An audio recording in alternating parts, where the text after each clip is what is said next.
passionate about mentoring.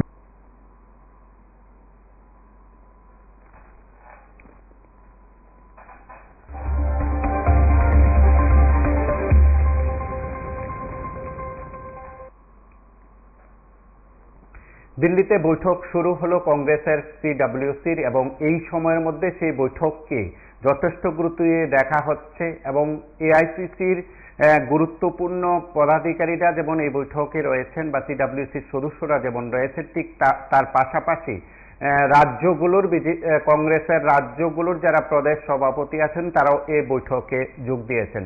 স্বাভাবিক কারণে ত্রিপুরা থেকে সিডব্লিউসির সদস্য হিসাবে বিধায়ক সুদীপ রায় যেমন রয়েছেন ঠিক তেমনি পিসিসি সভাপতি হিসাবে ত্রিপুরা থেকে আশিস কুমার সাহা কিন্তু সেই বৈঠকে উপস্থিত আছেন। যতটুকু খবর এই বৈঠকে মূলত ফলাফল সংক্রান্ত বিষয়ে আলোচনা হবে। গোটা দেশে যেসব জায়গায় কংগ্রেস ফল ভালো করেছে, শুধু সেখানে জয়ী হয়েছে, সাংসদ হিসাবে জয়ী হয়েছে শুধু তাই নয়, যেসব জায়গায় সেখানে সংখ্যাতত্ত্বের নিরিখে বা প্রদত্ত ভোটের নিরিখে ফলাফল ভালো করেছে সেই সব এলাকার বিষয়গুলো যেমন আসবে, ঠিক তেমনি এই কয়েকদিন ধরে বেশ কয়েকজন নির্দল প্রার্থী যারা জয়ী হয়েছেন মূলত বিজেপির বিরুদ্ধে লড়াই করে যেসব নির্দল প্রার্থীরা জয়ী হয়েছেন তাদের মধ্যে কয়েকজন কিন্তু এআইসিসির নেতৃত্বের সঙ্গে যোগাযোগ বাড়াচ্ছেন বলে কংগ্রেস শিবিরের দাবি এবং অবশ্যই এই সময়ের মধ্যে এআইসিসির সভাপতি মল্লিকার্জুন খার্গে সহ বিভিন্ন স্তরের গুরুত্বপূর্ণ নেতৃত্বের সঙ্গেও কিন্তু বেশ কয়েকজনের সেখানে ফটোশুট দেখা গেছে। তা স্বাভাবিক কারণে কংগ্রেস শিবিরের মধ্যে কিন্তু তা নিয়ে জোর আলোচনা চলছে। এখন প্রশ্ন হলো, কংগ্রেস এই সময়ের মধ্যে যে ফল করেছে তা কি প্রত্যাশিত? কংগ্রেস নেতৃত্ব যা আশা করেছেন তা কি সম্ভব হয়েছে? সূত্রের দাবি এই সময়ের মধ্যে কংগ্রেস আশা করেছিল যে সেখানে যে কংগ্রেস যে সংখ্যক আসনে লড়াই করেছে তার অন্তত 50% আসনে জয় নিশ্চিত ছিল। সেদিক থেকে যদি বলা যায় কংগ্রেস হয়তো সেদিক থেকে সফল হতে পেরেছে।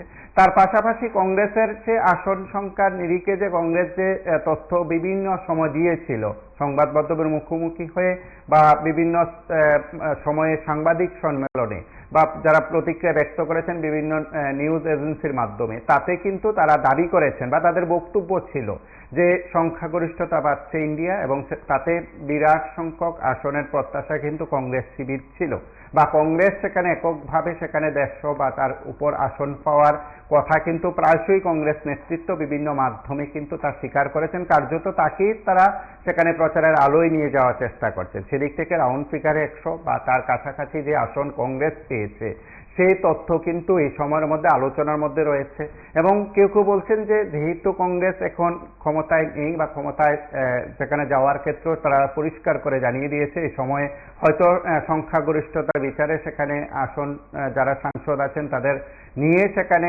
সরকার গড়ার মতন অবস্থানে ইন্ডিয়া যেমন নেই, কংগ্রেসও সেখানে আর ঝুঁকি নিতে চায়নি বলে রাজনৈতিক মহল কিন্তু মনে করছে। সেদিক থেকে আগামী দিনে কি হবে? কেউ কেউ বলছিলেন যে গোটা দেশে কংগ্রেস এই সময়ের মধ্যে ঘুরে দাঁড়ানোর ক্ষেত্রে গুরুত্বপূর্ণ নাকি ভূমিকা নিয়েছে এবং এই লোকসভা নির্বাচন কার্যত কংগ্রেস শিবিরকে বলা যেতে পারে মল্লিকার্জুন খার্গের টিমকে যথেষ্ট উজ্জীবিত করেছে এই ফলাফল এই সময়ের মধ্যে।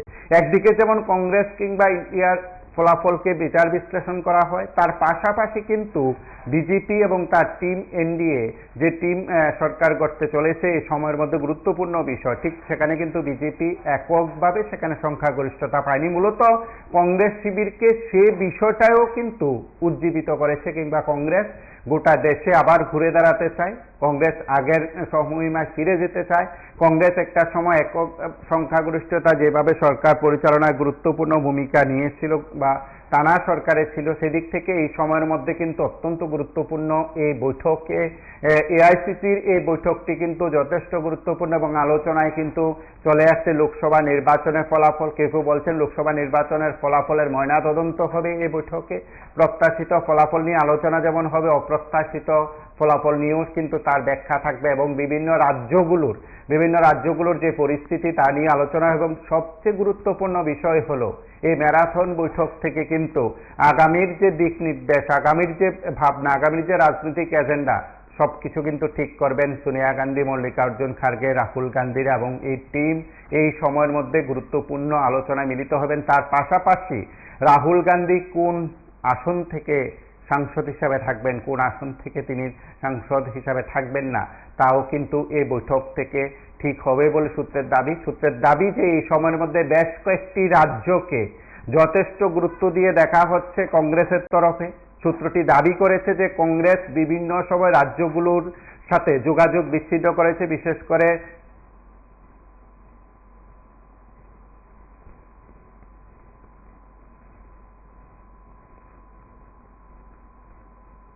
এবং এই সময়ের মধ্যে কিন্তু যেসব রাজ্যগুলোতে দীর্ঘদিন কংগ্রেস ক্ষমতায় ছিল, কংগ্রেসের বিশাল সংখ্যক নেতা নেত্রী যারা বিজেপিতে যাওয়ার পর সেই রাজ্যগুলো মূলত কংগ্রেসের হাতছাড়া হয়েছে, সেই রাজ্যগুলোর দিকেও কিন্তু যেমন নজর রয়েছে, ঠিক তেমনি এই সময়ের মধ্যে অত্যন্ত চর্চিত সেই বিষয় রয়েছে যে এবারের সদ্য সমাপ্ত লোকসভা নির্বাচনে কিন্তু উত্তর পূর্বাঞ্চলের বেশ কয়েকটি রাজ্যে বিজেপিকে কার্যত টেক্কা দিয়ে কংগ্রেস কিন্তু ভালো ফল করেছে। মণিপুর যেমন রয়েছে, অসম সেখানে দৃষ্টান্ত রেখেছে, বিরাট ভোট ব্যবধানে কংগ্রেস প্রার্থীর জয়কেও সেখানে যথেষ্ট গুরুত্ব দিয়ে দেখা হচ্ছে এবং অন্যান্য রাজ্যগুলোতেও সেখানে কংগ্রেস শুধু হারানো আসন উদ্ধার করতে পেরেছে এই কথাই শুধু সামনে তুলে আনা হচ্ছে তা নয়, অন্যান্য আসনগুলোতে যেখানে পরাজিত হয়েছে সেখানেও ভোট ব্যবধান একেবারে বেশি তা কিন্তু নয়। সেই বিষয়গুলো যেমন গুরুত্ব রয়েছে। উত্তর পূর্বাঞ্চলে কংগ্রেস একটা সময় দাপুটে রাজনীতিতে অন্যতম দল হিসাবে ছিল। কেউ কেউ বলছেন যে কংগ্রেস সেই সময়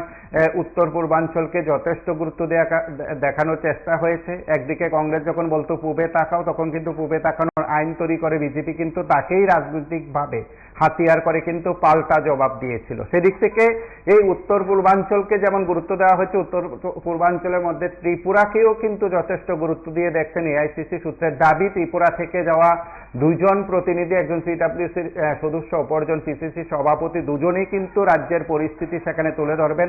তারা হয়তো তাদের বক্তব্য রাখবেন। তাদের ঘনিষ্ঠ মহল বলছে, কংগ্রেস সূত্র বলছে, তারা রাজ্যে এআইসিসির প্রতিনিধিদের নিয়মিত পাঠানোর কিন্তু প্রস্তাব তারা রাখবেন। নিয়মিত রাজ্যে যেন তারা আসেন এবং নিয়মিত সাংগঠনিক বিষয়গুলো নিয়ে তারা খতিয়ে দেখবেন, পরিস্থিতি দেখবেন। সেই বিষয়গুলো যেমন রয়েছে, ঠিক তেমনি এই সময়ের মধ্যে কিন্তু কংগ্রেস বিভিন্ন রাজ্যগুলোর সাথে সমন্বয় সাধনে কিন্তু প্রতিনিধি পাঠানো, রাজ্যগুলোর যারা পর্যবেক্ষক করা হচ্ছে তাদেরকে নিয়মিত রাজ্যগুলোতে তদারকি করা এবং বিভিন্ন রাজ্যগুলোতে কিন্তু দায়িত্বপ্রাপ্ত নেতা দেওয়া হচ্ছে। কংগ্রেসের বিভিন্ন উইংসগুলোর ক্ষেত্রেও কিন্তু গুরুত্বপূর্ণ পদাধিকারীরা রয়েছেন, তারাও কিন্তু রাজ্যগুলোর সাথে নিয়মিত যোগাযোগ রাখার ক্ষেত্রে কিন্তু এই বৈঠক থেকে গুরুত্ব আরোপ করার কথা কিন্তু কংগ্রেসের বিভিন্ন মহল থেকে জানানো হয়েছে।